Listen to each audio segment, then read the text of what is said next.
The Cygnus Mystery, the ancient secret of life's origins in the cosmos, presented by Andrew Collins. In this lecture, Andrew discussed the influence of cosmic rays and the Cygnus region, and if they accelerated evolution in Paleolithic times. Recorded live at Megalithomania Conference 2006. Right, okay, everybody hear me? Everybody here at the back? Yep, all cool. Okay, my name's Andrew Collins. Everybody all right? Enjoying it so far? Good, good. Okay, well look, this is brand new material, never ever been premiered anywhere else but tonight, and even some of my closest friends have not even heard this stuff yet. So, you know, it gives me my pleasure to tell you about it. The Cygnus Mystery, and we'll start with this place. This is a place called Gobekli Tepe. It's a series of temples that are classified as the oldest in the world. It's a sequence of what they call cult buildings, which they believe were used for religious purposes, which was constructed in the area of southeast Turkey, which is known in the Bible as Eden, the Garden of Eden, basically. It was in this precise area that all the earliest advances in technology took place. This is where we developed for the first time. From here, civilization came. And yet here, sometime between 9000 and 9500 BC, these series of cult buildings were constructed. Now, you can see some of them here. All of them have got most beautiful carvings on. And I think what's important with this, is that this is the earliest megalith anywhere in the world, certainly confirmed at least as far as dates are concerned. And this is not some New Age speculation. This is from the mouth of the main archaeologist working on this, Dr. Klaus Schmidt of the German Archaeological Institute of Istanbul, who's written a fabulous book all about this in German. And you see here a lion, here a fox, and they're just absolutely covered.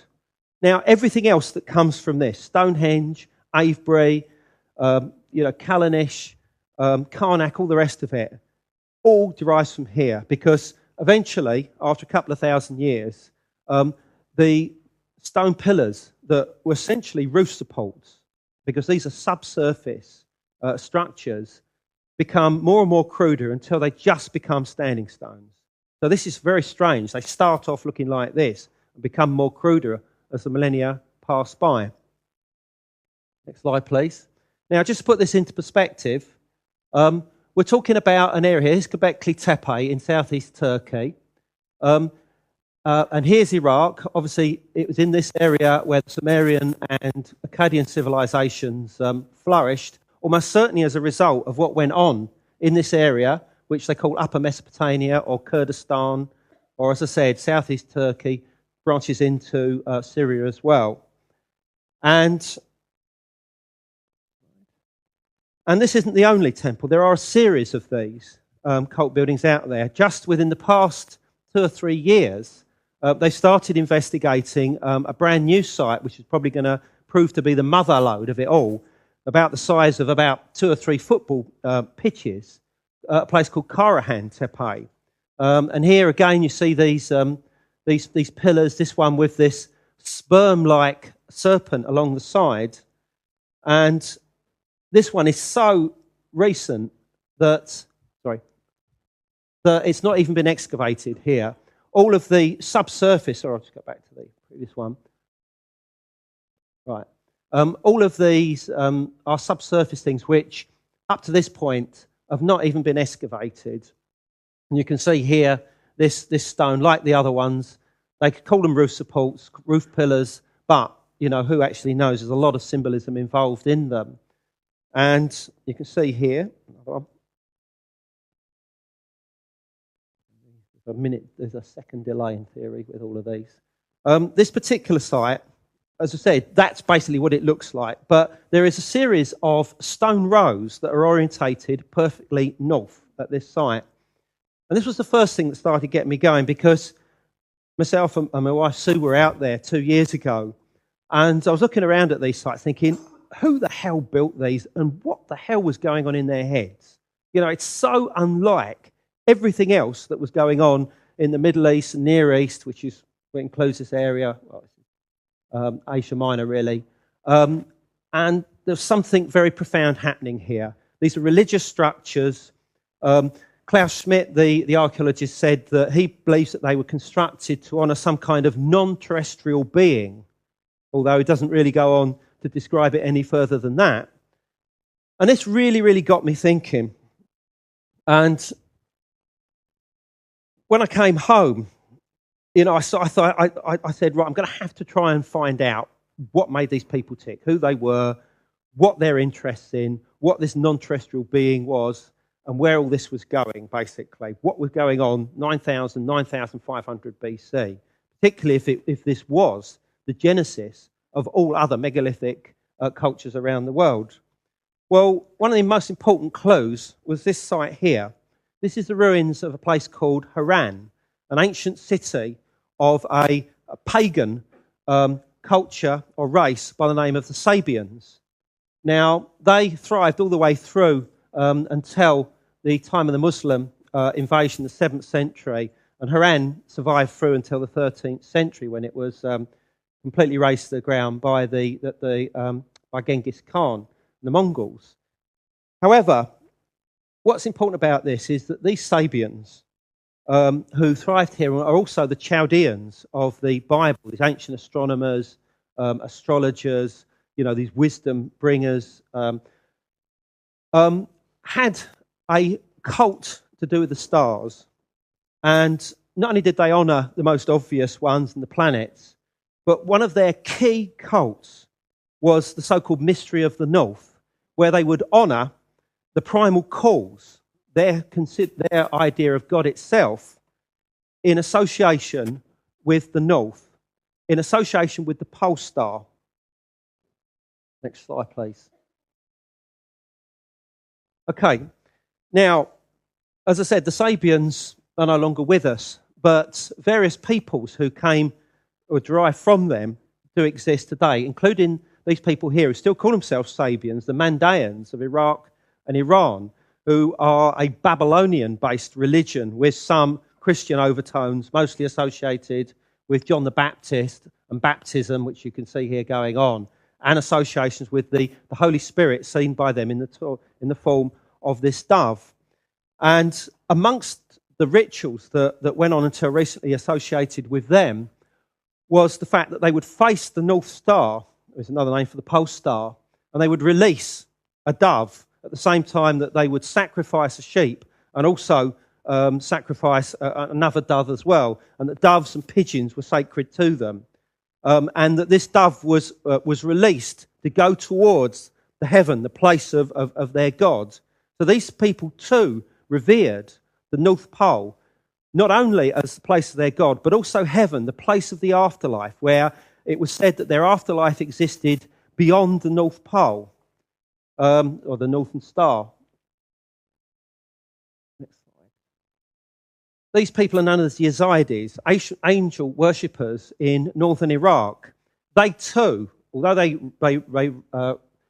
worship the rising sun as well, highly revere the North. Their main form of the god is in this peacock angel.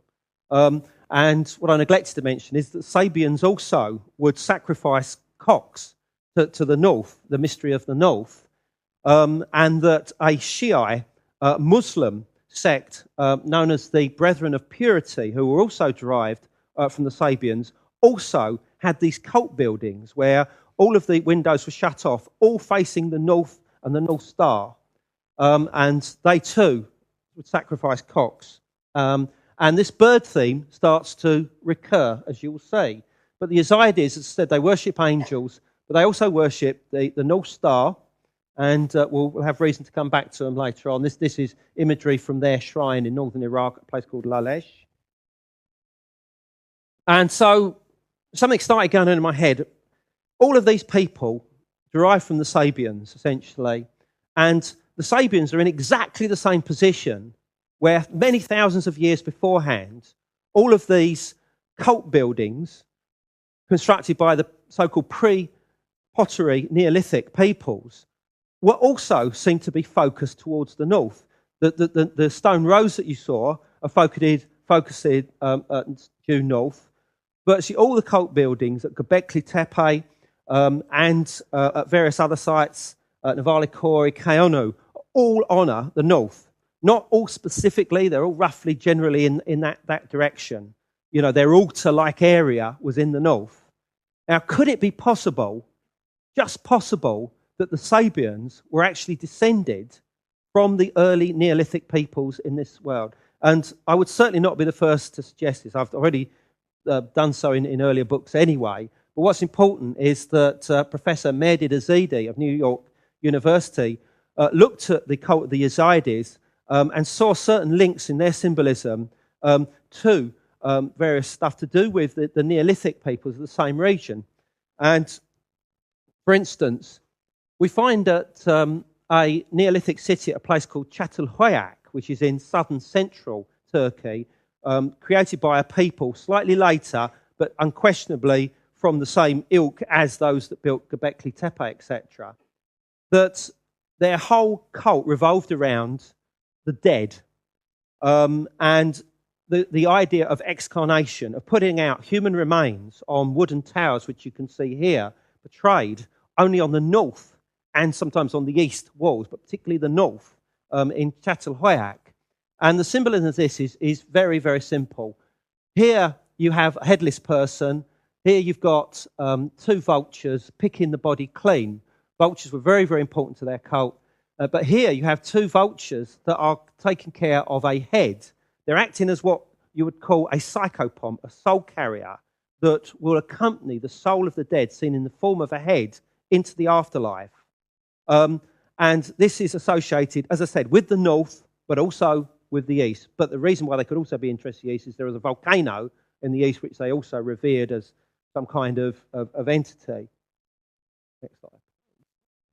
Okay, so what's going on here? There seems to be an interest here in a certain direction. And could it be possible that in the knowledge that we know that megalithic sites from much later millennia were actually orientated towards solar events, lunar events? You've heard a lot of this today. Is it possible that during a much earlier age that the first Neolithic peoples were interested in the north for some specific reason? And maybe, just maybe, there was something more than the fact that the pole star was in this area. And indeed, it must be, because if you go back to 9,500 BC, you actually find that there was no pole star. There was just a black area of sky. In fact, you have to go back to 11,000 BC before there was because due to precession, stars come in and out of the position of the northern celestial pole, which you can see here. This is just a modern-day photograph. And you have to go back to 11,000. That was Vega in the constellation of Lyra, the Lyre. And that had held the position for 2,000 years. So myself and a colleague started to look into Vega to see if there was any interest to do with alignments to do with these early Neolithic sites there, and there wasn't. It just didn't seem to crop up. There was something else that they were interested in the northern sky. So, quite obviously, we had to look at the northern sky from this period to see what was going on. And essentially, this was it. Exactly on the north point, circumpolar, which means that it never set, the only thing of interest, the only stars, the only first magnitude star that was doing anything interesting in that position was Deneb, the brightest star, 1.28, I believe, magnitude, brightest star in Cygnus, the Swan. Now, when I also found out almost immediately afterwards that Cygnus, although obviously associated with the Swan, which you'll hear quite a lot about, was also originally a vulture, as well as an eagle, a kite, and various other things, but particularly a vulture as well, I thought there's something in this, there's something important. Is it possible, just possible, that these people, these early Neolithic sites, were focusing their attention on Cygnus constellation, in particular its brightest star for some reason? If so, then obviously why? Now, just as a proviso, people might say, well, you know, Gobekli Tepe is actually misaligned from north and whatever. Well, we've checked it, and if you can go back to around 9025, which is the only time that things begin to make sense, by this point, Deneb was actually beginning to set because of the movement precession, and it fits perfectly with the off alignment to the left of that. So we don't know exactly when Gobekli Tepe was constructed, but generally believe about 9000, 9500 BC, although there is debate. I would say that fits nicely, and that if not circumpolar interest in Deneb, it was the setting of it slightly later, a few hundred years later on. No other star makes any sense again. No other star of that magnitude, it's even in this vicinity. So, next slide, please. Okay, so what are we talking about here? Now, this is a constellation which primarily is a swan. Oh, what have I done? Sorry, go back on. Right, go back. One more. This is what happens, Right. One more. That's it? No. Right, here we go. Stop. Right, okay, we're going to waste some time here. But, okay, Cygnus is primarily a swan, basically. But it's many things to many cultures, but always a bird. It's been recognised as a bird on the Euphrates, for instance, with the Babylonian civilization as early as 2000 BC. And as we will see, it goes all the way back to Paleolithic times. But we can try and get on now a bit more. Next slide. It's also known as the Northern Cross. But more particularly, this is where it starts getting a bit more interesting, is that it sits right at the top of the Milky Way. And when we find out that the Mandaeans were particularly interested in the Milky Way, seeing it as like this sort of bridge across into the other worlds, and that their heaven existed beyond the North Pole, and you start realizing that in cultures all around the world, universally, the Milky Way was seen as a road or river of the dead, carrying the dead into the next world at certain points in the year, generally the equinoxes and the solstices, particularly the solstices. Starts getting interesting. Also, what we find is that Kara-Han Tepe, which is this new early Neolithic site I showed you earlier, not only has it got the northern alignments of the stone rows, but it also has a preference towards the northeast horizon as well, which is where, at the summer solstice, in this epoch, 9500 BC, the Milky Way would have risen just before sunrise. So, you know, you've got two orientations, one going up from the Milky Way towards the northern point, and the other orientation going up, or sort of fixing it on what's known as the meridian line, where the stars were circumpolar up to about 9300, on just after they were set. Something was going on here. Next slide. Okay, as I said, primarily it's a swan, but in various other traditions, I mean, in a pre-Islamic Arabian, for instance, it's known as the eagle of the Arabs. And this eagle of the Arabs was also known as the roc or the rook, which is a mythical bird featured in Sinbad the Sailor, which also features, you'll come into this shortly, to do with the Yazidis again. But universally, particularly amongst shamanic cultures around the world, the swan was associated with the so-called sky pole and cosmic axis, and the axis mundi, or the axis of the earth. Amongst the Tungus reindeer shamans, for instance, they would create these poles by which they would place these swans in, and during their ecstatic dances, you can see one of them going into it now, they would actually climb, whether it be physically or simply in mind, you know, during these dances, up the sky pole towards the cosmic axis. And that cosmic axis to them, whether associated with any particular stars or not, was connected with this cosmic bird or celestial bird, which for them was the swan. Is it Cygnus? Okay, Also, keeping in Russia, here at a place called Perinos, southern cape of Russians Lake Onega, we see more of these sky poles here, but this one in particular is interesting because there's a bird here that's described as a swan, and here you can see some figure actually climbing the sky pole to actually get to that position. Now, bearing in mind that this is shamanic-based cultures within Asia, is it possible that this shamanic-based culture is something that goes all the way back to the early Neolithic period? Now, the one thing that we know is because of the excarnation rites, all the rest of it, to the cult of the dead to do with the early Neolithic, their most important bird was the vulture. The vulture was unquestionably associated with Cygnus. It also became connected with Lyra, but I think that was something slightly different. But the thing is that, let's go back one here. I said earlier on that there isn't a pole star kicking around 9,000 to 9,500 BC. You have to go back to 11,000 before you find one in Vega in Lyra. But that didn't make sense. So why is all this Cygnus stuff coming up? Well, let me tell you. The reason being is that before Vega in Lyra was the pole star, for a period of 3,000 years, the pole star was one of two stars in Cygnus. And once I realised this, I thought, wait a minute. I think there's a strong possibility that these early Neolithic cult centres, and by virtue of that, the Sabians, the different cults that came from it, possibly the Siberian shamans, are actually practicing some kind of cultic beliefs and whatever that actually go back 15 to, well, certainly to 13, between 13 and 16,000 BC.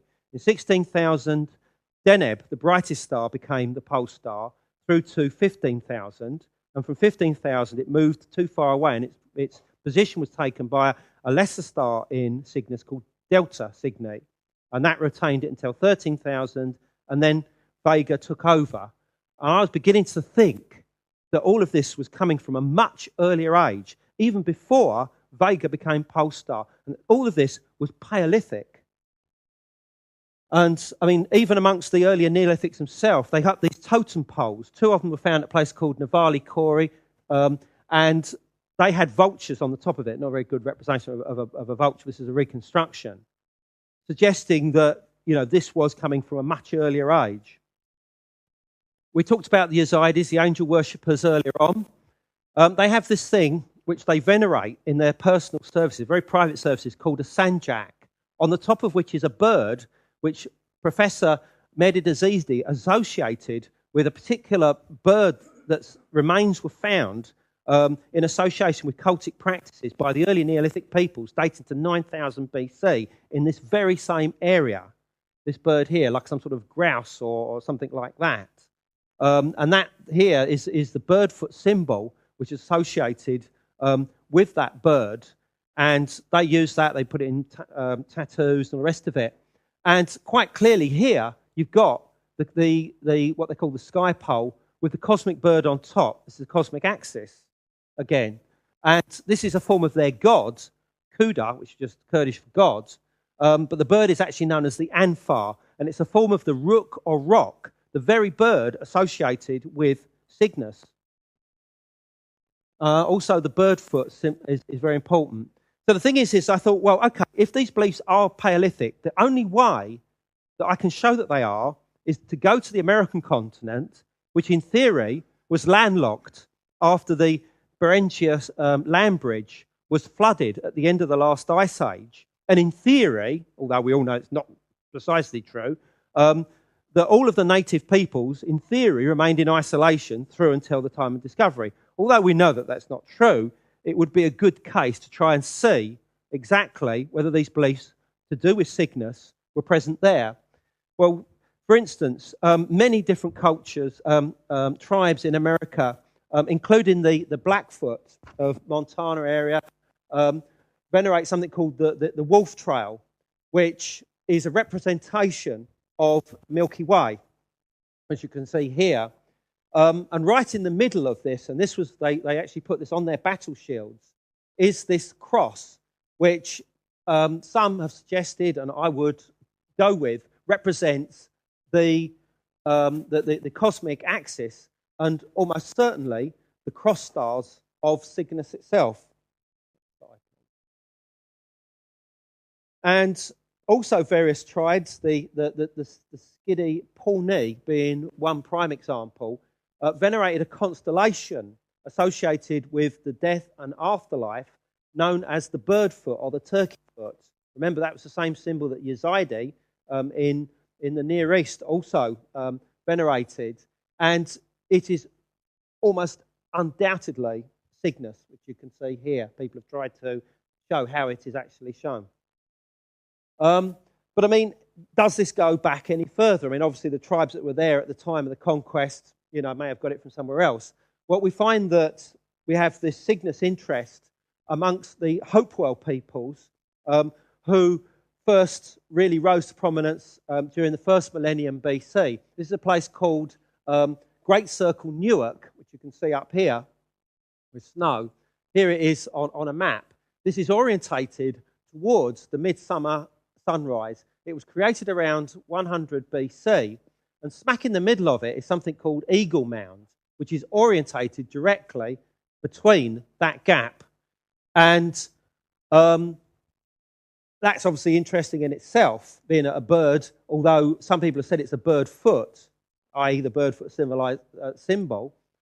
You'll be interested to know that at least one astroarchaeologist has actually identified this as the Cygnus constellation, and just before sunrise, 2 hours before sunrise, on the midsummer in 100 BC, the Milky Way rose up between that exact gap into the air to where Cygnus was placed directly above at the very northern point of that, which I think is exactly the reason why. This was like some processional route of the underworld, of the dead, going into it with the Milky Way there just before the summer solstice, which you can see here, basically.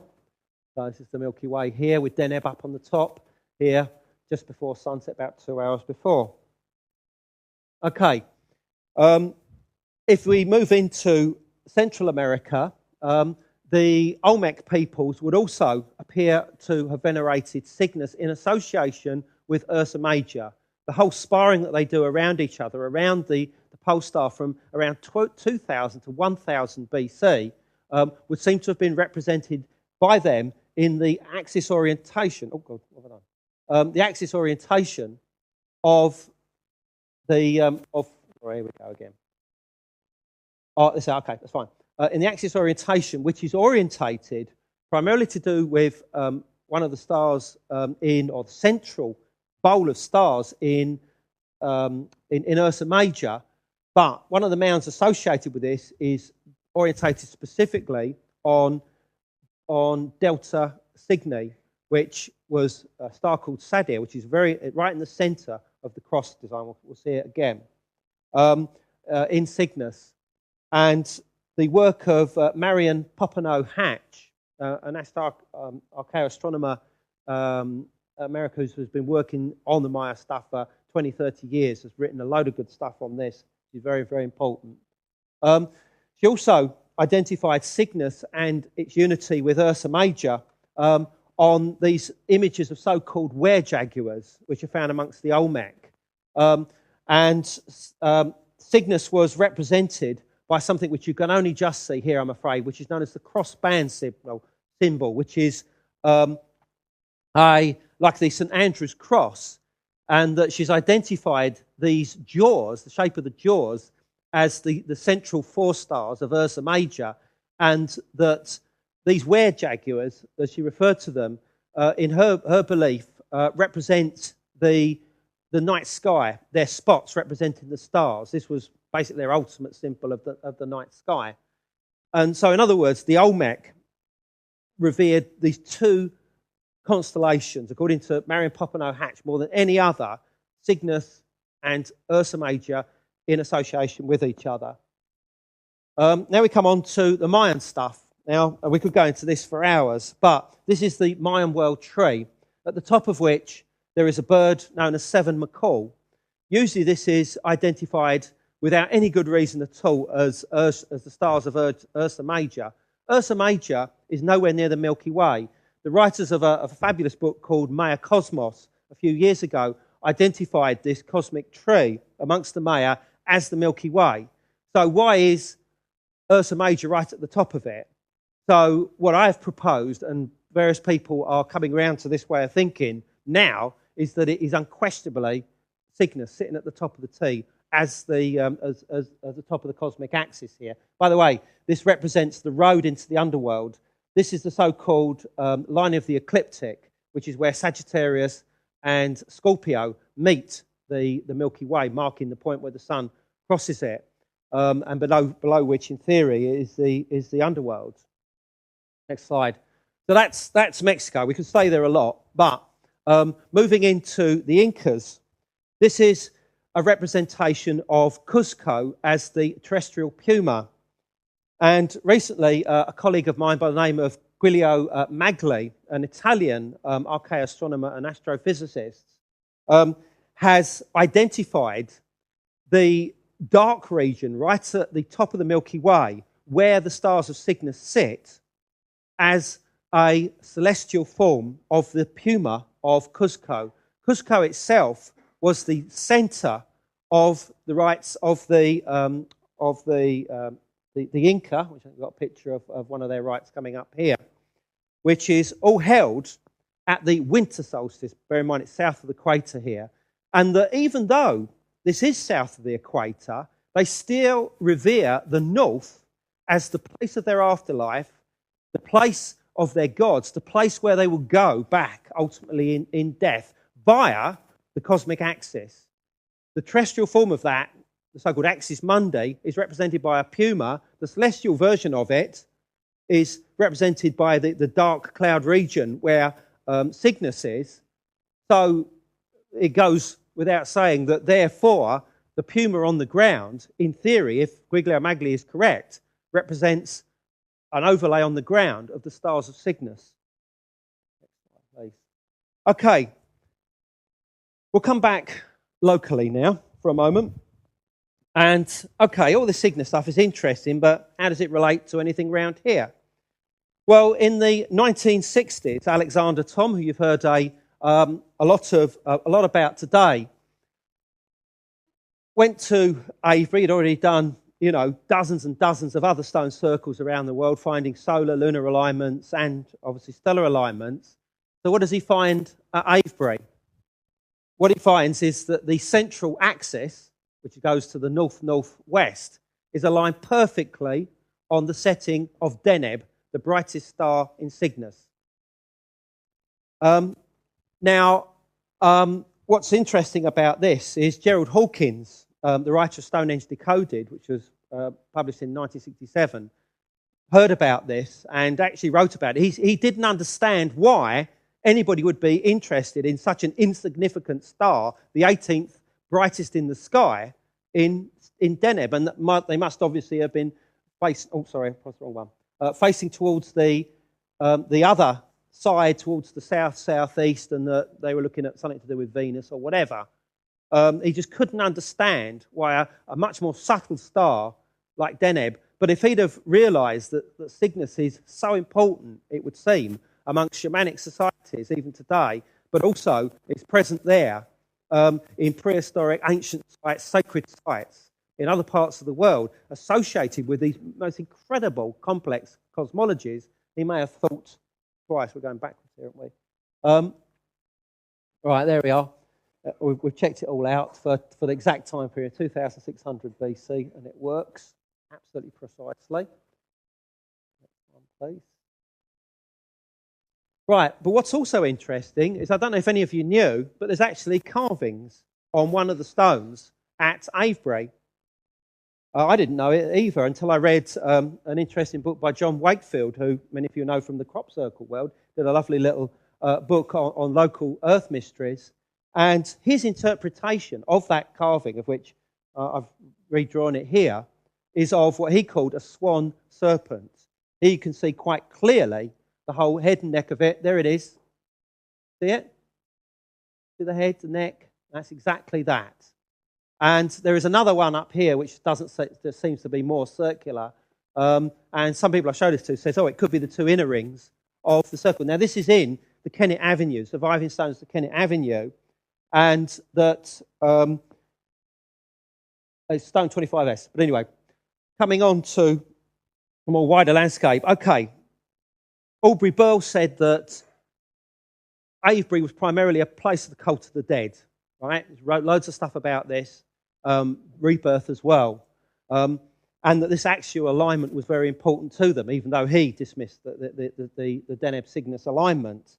But when we also start finding out that around Silbury Hill until relatively recently, migrating whooper swans would come and congregate all round Silbury Hill.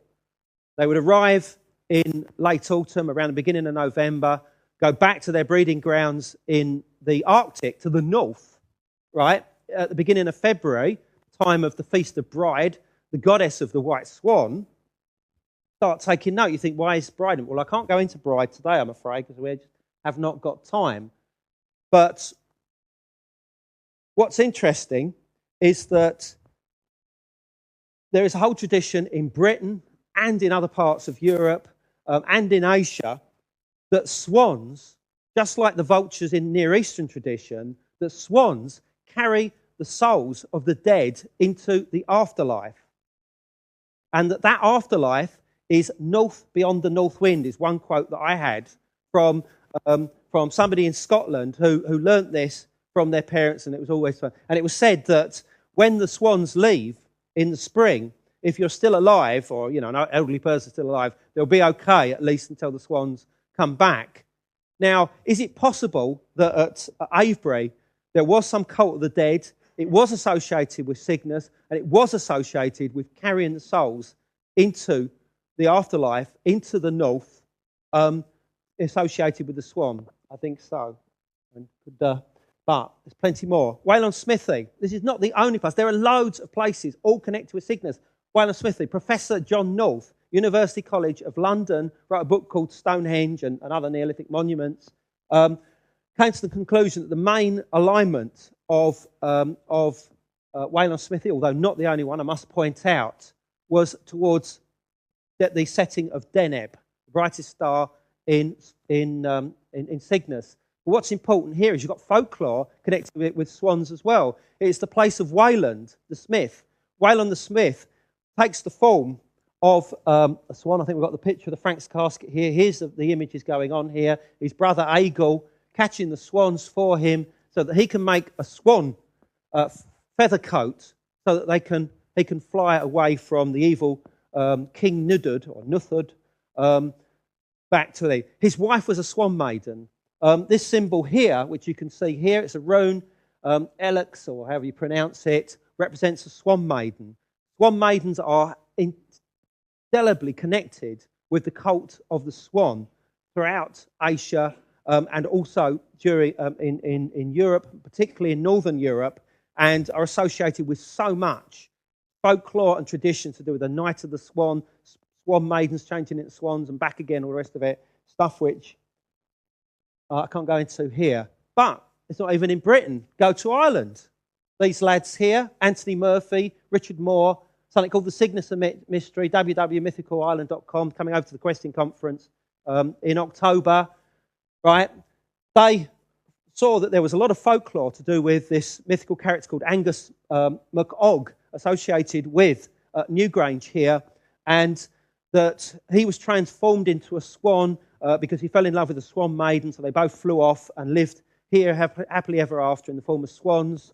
So they looked into the associations of Newgrange in the knowledge that migrating swans would come to the Boyne Valley and settle into the waterlogged meadows, every winter. They found out that the chambers of it are shaped exactly like that, and that the famous alignment towards the midwinter sunrise hits at a distance of something like 8 miles another passage grave, smaller, by the name of 4 Knocks, orientated specifically, they found, towards the rising of Deneb in Cygnus. So you have here a a place that, 4 knocks, associated with Deneb, associated with the midwinter, that will carry that line of light that hits Newgrange in the way that we all know and love, goes inside the central chamber, through the mouth, the gullet of the Swan, into the central chamber. It's getting familiar now. Callanish. Okay, we all know that. Okay, it's the shape of a northern cross, but I think that may be coincidental. It's just the way that it's been left today. New research that myself and a colleague, Rodney Howell, have been doing shows that its northern avenue, which is orientated towards just off north, the north-northeast, is almost certainly orientated on the rise of Sadir, the central star in the cross of Cygnus, for a date of between 3000 and 2500 BC. It fits like a glove. Oh, and Aubrey Burl did a load of work on this, as Sadia, right in the middle there.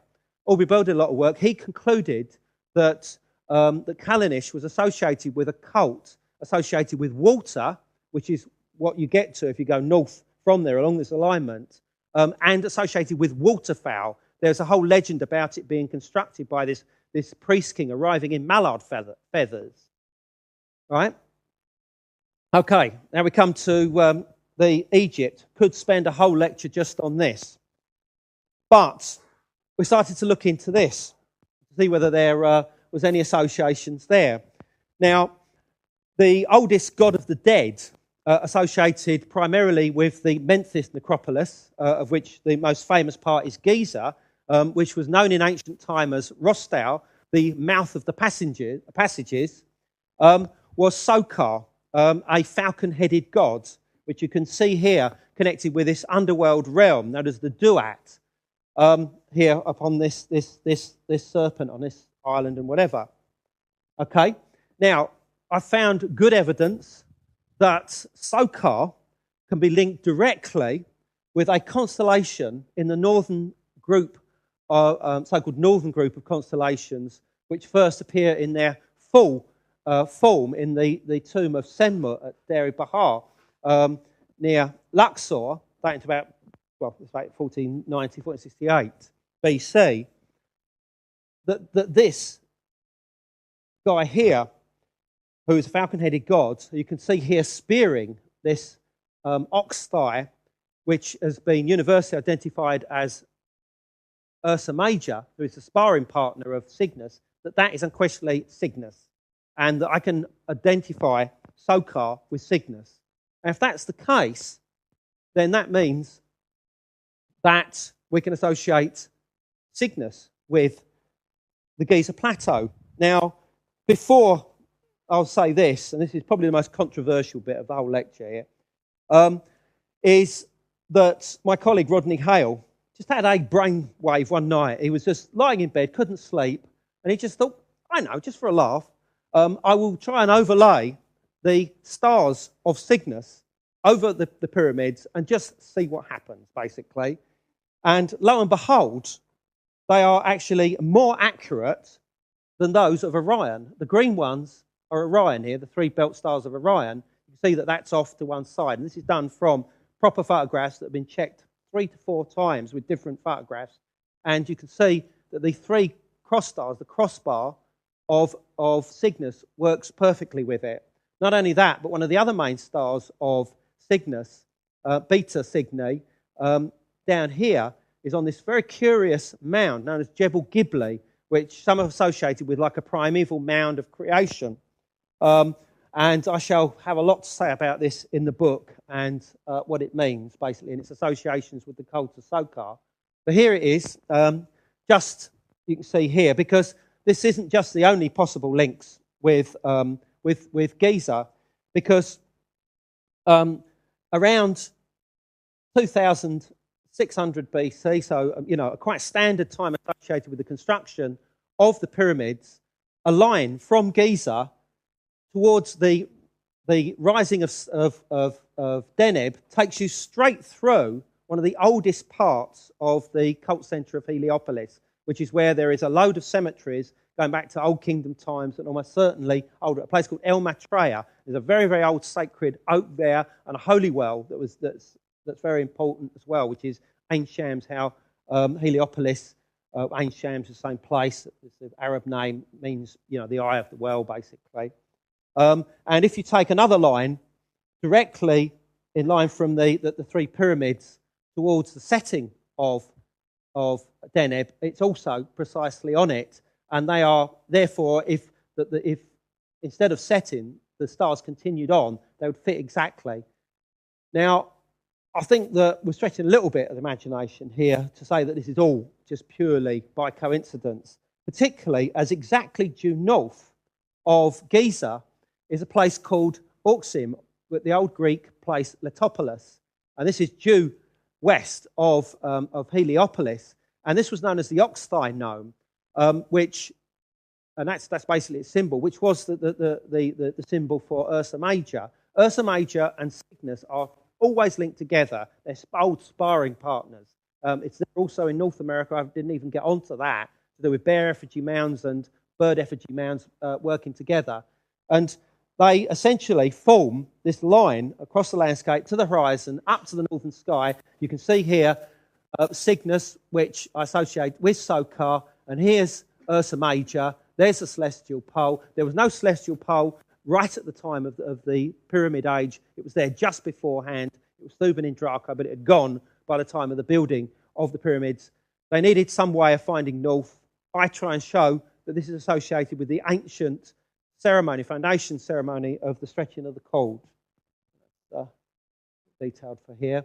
This is view south from the Sphinx to Jebel Gibli. Very, very interesting stuff to do with this, which I go into in the book. To do with the cult of Hathor in particular, sacred trees, sacred wells.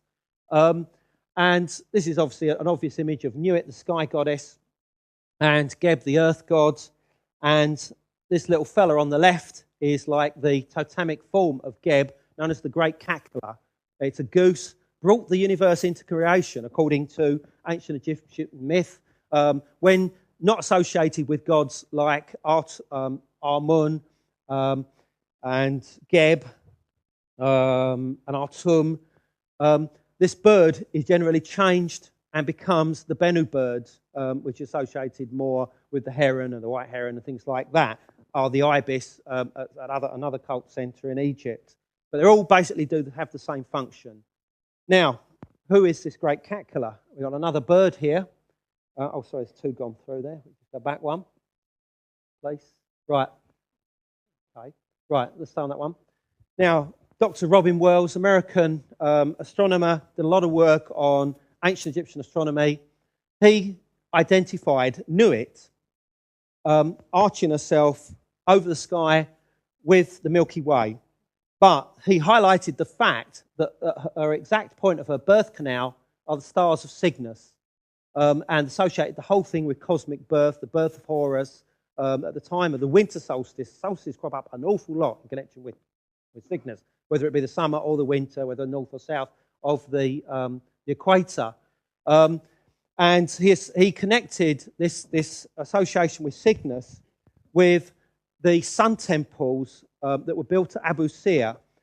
In particular, one of the kings, which has just gone out of my head at the moment, but that he found was aligned primarily to the rising of Cygnus, the rising of Deneb, over a period of 15 days, and a sequence of other stars would follow it as the year ran on. Now, this particular king, who ruled at the beginning of the 5th dynasty, was just a few years away from Menkaure, who built the third pyramid, and just 3 generations away from Khufu. And what Robin Wells is saying is that he took a specific interest in Deneb and the stars of Cygnus, and in his words, they were like his personal stars. He doesn't really go into any more than that. So to find that within just a few generations of the construction of the Great Pyramid, we definitely seem to have, a pharaoh interested in these stars has got to be looked at more. Okay, right. I told you about the Great Cacula earlier on. Now, I wanted to mark this. Here is Cygnus, this guy wielding a mace, and he is beneath him and identified as Aquila, the eagle. Although I can show that on the rectangular zodiac at it, Same character is there, this time with a falcon head standing actually on the goose. This goose, as I said, and this guy are in exact position of Cygnus and Aquila. On the other ones, he's actually standing on the goose itself. And I argue that this is one in the same constellation. That's simply his totemic form. This is probably a form of Geb or something like that, and that is his totemic form. This is one large constellation representing Cygnus, probably the brightest star of Aquila, which is Altair. And that, here you have evidence that the great Cacula, that brings cosmic creation into being, associated with Cygnus. And obviously we saw how Robert Wells had linked Cygnus, star Cygnus, with cosmic birth associated with Newitt as the Milky Way. Leaving Egypt, we come on to, are we done on time? Okay, not long now. Right, in India, Brahma, creator god, avataristic form, Hamsa or Kali Hamsa, the swan or swan goose, identified in ancient Vedic astronomy as Cygnus. And this swan brings cosmic creation, brings about it. Both the great Cacula and Hamsa give out this call or honk or whatever to bring about cosmic creation. Brahma's wife, Sarasvati, her vehicle was the swan. She is a personification of the Milky Way and the most ancient and important river in India prior to the Ganges. Right, Chinese stuff here, all stuff to do with astronomy going back to 15,000 BC. Gustav Sligo, 1875, confirmed by the work of Julius Stahl, 1984. Goes back to 15,000 BC when Deneb was the pole star, all connected with this particular constellation known as the Magpie Bridge. Magpies are the bird associated with Cygnus in there. She's a form, almost certainly of Vega, the star, and relates to the whole crossing and the changeover of the poles from Delta Cygni into Vega around 13,000 BC. Okay, let's get on to stuff. I'm going to have to flash through this. Cygnus, associated with a bird as early as 15,000 BC. Dr. Michael Ruppengluck of Munich University associates this birdman here, who's in a sort of ecstatic trance. This is Lascaux Caves in the Dordogne region of France, with the cult of Cygnus. He thinks it's three bright stars forming the summer triangle. I think that both the sky pole here with the cosmic bird on top, remember this dates to 14,500 BC, and the birdman here, both are associated with Cygnus and climbing the sky pole and reaching the underworld. There's a lot of symbolism here which I won't go into, including the fact that he's got hard on, but we won't worry about that. Okay, that was the vision that Michael Ruppengluck had, looking at the northern pole. So what we're getting here, and in correspondence with Michael Ruppengluck, he said that a number of other representations of Cygnus are being found now in these early caves. He said work is still ongoing. But I've been doing work myself in Creswell Crags on the borders between Derbyshire and Nottinghamshire. There is that the south side was associated with the cult of the dead. North side was associated with the cult of the living. On the south side is the clearest rock art yet associated with Britain, constructed, done about 10,800, and showing swan-bitten hybrids. That's a bittern there. You can see, and this is right in the darkest part of the cave. It's orientated due north, and I've worked out that exactly at this time, if you look out from the position of where it would be, the stars of Cygnus would have been perfectly aligned as they crossed the so-called lower transit of the sky as they went round the meridian. The meridian I've forgotten to bring out was a line associated with the sky pole leading to the cosmic axis. The meridian was just a north-south line which crosses overhead and was a marker to look at stars over. Okay, keep going, see how much we can get in. Also, there is a representation of an ibis, seriously doubted by the local archaeologists working on it, but you can just see that it's exactly the same. The reason why they won't accept it's an ibis is because there's no ibises in Britain. in 10,800 BC, but clearly it is. Look, you can see them there. That one's from ancient Egypt. Associated with the cult of, I think, right, keep on that one, that's fine. So what's all this mean? Why this? Now, we're going a bit ahead of ourselves now. Oh, what are we doing? We are well messing this up. Now, if you go right back. I want to go fast, but not that fast.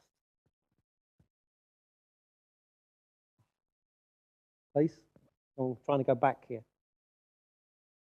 Right. Okay, stay at that then for the moment. Now, there was a great interest in deep caves in the whole Paleolithic era. Started obviously around 32,000, maybe as early as 35,000 years ago.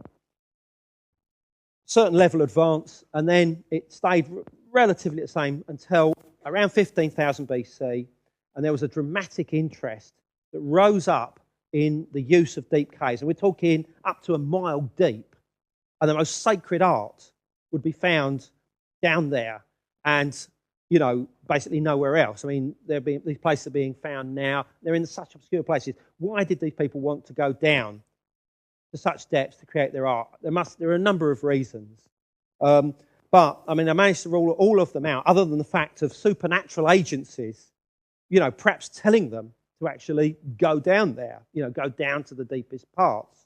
I mean, there's stuff to do with resonance, away from animals, away from people disturbing them and all the rest of it. But this is not sufficient to explain why some of the most sacred art is in the deepest parts. Why is this? So, is this related to why Lascaux, for instance, is connected with this whole Cygnus thing, deep underground, as this so-called well scene is? And eventually, I struck on an answer. It's going to be very controversial, and that is the fact that in the 1980s, when the first particle decay detectors were up and running deep underground, up to 500 to 700 meters underground, they started detecting, coming from outer space, something they just did not expect. Now, the reason why they're down so deep is to stop any unwanted cosmic rays from hitting them, so it doesn't ruin the experiments that they're doing. And aside from neutrinos, which pass through us all the time, trillions of them, probably every second, and pass through the Earth and never interact with us whatsoever, not in theory at least, there is only one particle, and it was this that they started detecting in the early 1980s when these experiments got up and going. And they continued through till 1985 initially, and then there was a period of stop where there was a whole load of controversy, and then they restarted again in the 1990s and continued on, certainly through until 2000. And these particles are very unique. They are so unique and so powerful that they've never ever been created. Nothing like this has been created in a laboratory, in the particle accelerators deep underground, like CERN near Geneva in Switzerland. And it's an incoming particle, neutral particle, that's not just coming into our atmosphere, where usually they break up into a series of secondary particles that you can see here, but so powerful that these cosmic rays are hitting the Earth and penetrating the ground hundreds of meters before they themselves finally have to give up when they hit it. And they're coming with a regular signature, a regular fingerprint of 4.8 hours. There's only one thing that has this fingerprint, and it's something called Cygnus X-3 in the Cygnus constellation. And this is one of the only pictures that's actually been taken by the Chandra Space Observatory. But it's what's known as a microblazer. It's the first one detected in the whole of the galaxy. Others have been found in other galaxies, millions, if not billions, of light years from this. This is 30,000 light years from Earth. It's in our galaxy, and in 2000 they announced that it was the first microblazer. Now, hold on. I think I need to put this in perspective. This is like some cosmic gun barrel pointed towards the Earth, right? In our galaxy, volleying particles at up to the speed of light in our general direction, making a lot of sense of why these cosmic rays, when they reach us, are so powerful that they're the only ones registered, as far as the signature is concerned, deep underground. Right, this is just an image of what these particle beams or jets actually look like. Next. That's what it looks like. Right? It's a binary system. It's fed by this large star here that's losing all its mass, all its energy, to this thing here, which is either a neutron star or a black hole. They don't actually know. And it produces these particle beams which destroy anything in their path. Now, clearly they don't reach here, but the particles that they volley out of the end of these unquestionably reach here. They reach us here on all different frequencies, not just cosmic rays. There's gamma rays, X-rays, infrared, and radio waves, all of which are produced during these acts. So I was beginning to think, okay, what's going on here? You know, is it possible that these people deep underground, these Paleolithic people, started to feel the influence of these rays in some subtle way through supernatural means, through the ingestion of psychotropic, psychedelic drugs, of which Graham will be talking about afterwards? They became aware of some kind of source. Bearing in mind that these particles were varied depending on the rising and the setting of Cygnus, and obviously how close or far away you were. And bearing in mind that in 16,000 BC, Deneb was pole star, and this is about the time that suddenly there's this great interest in deep cave settings. And what we also find is that during this period, this is from ice cores from Antarctica, that just around, well, I mean, with this one, and I'll show you another one just to make it easy, that from a period of around 17,000 years ago, i.e. 15,000, through to around 14,000 years ago, there was a huge increase in cosmic rays hitting the Earth. No doubt about this at all. It's found in something called beryllium-10 records, which are recorded in sediments and waters, ice, and all the rest of it, ice cores and whatever. Is it possible that at least a percentage of these cosmic rays were hitting the Earth and somehow affecting the behaviour patterns of people doing these religious experiences, these shamanic experiences deep underground, to make them see Cygnus as some cosmic source of life and death? Okay, mad idea, of course, until December, when suddenly a American scientific think tank, former members of JPL, associated with NASA, proper astrophysicists, come along and say exactly the same thing. Aidan Meinl of the Meinl Institute is the boss of it. Various of his family members are involved. And basically what they said is that a microblazer was responsible for changes in human evolution. But they think that it was slightly earlier, around 40,000 years ago, when there was another spike in the cosmic rays. Now, so I could go into this. Now, what they say is actually nonsensical, because what they say is that these cosmic rays affected the the Neanderthal peoples who inhabited much of the globe, much of the ancient world, around, from about 250,000 years ago to about 40,000, and that these cosmic rays hit them and they transformed within a few thousand years into modern humans. Doesn't make sense. The work of Dr. Chris Stringer and his colleagues showing the out of Africa theory of modern human origins fits much better. But on the other hand, the whole idea of cosmic rays influencing human evolution is very important. Shortly after the time period that they're talking about, you see the flowering of Paleolithic art for the first time. Within, for instance, Chauvet Cave in France, 32,000 to about 28,000 BP. It's most incredible. Look at how beautiful this is. It's this beautiful sort of Venus figure on the left. This horse there.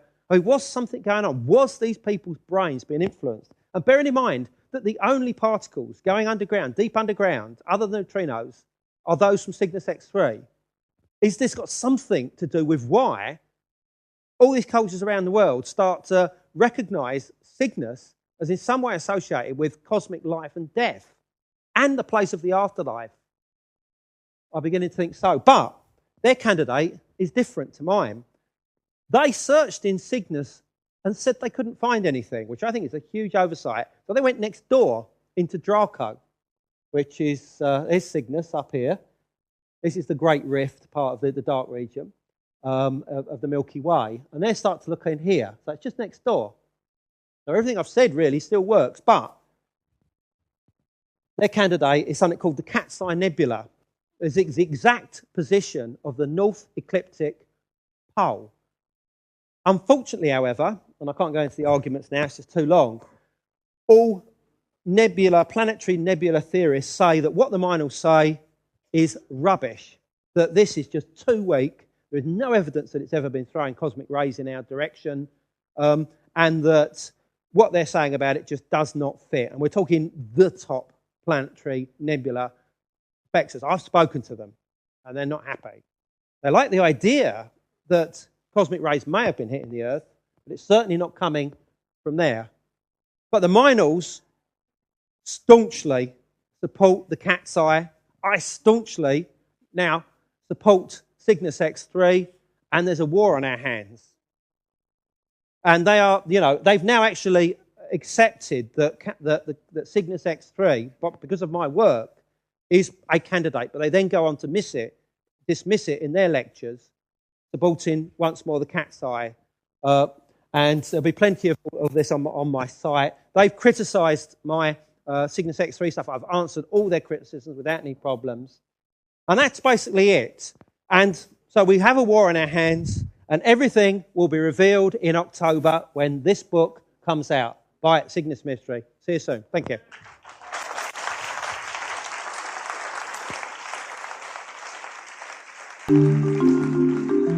This has been a Megalithomania audio production.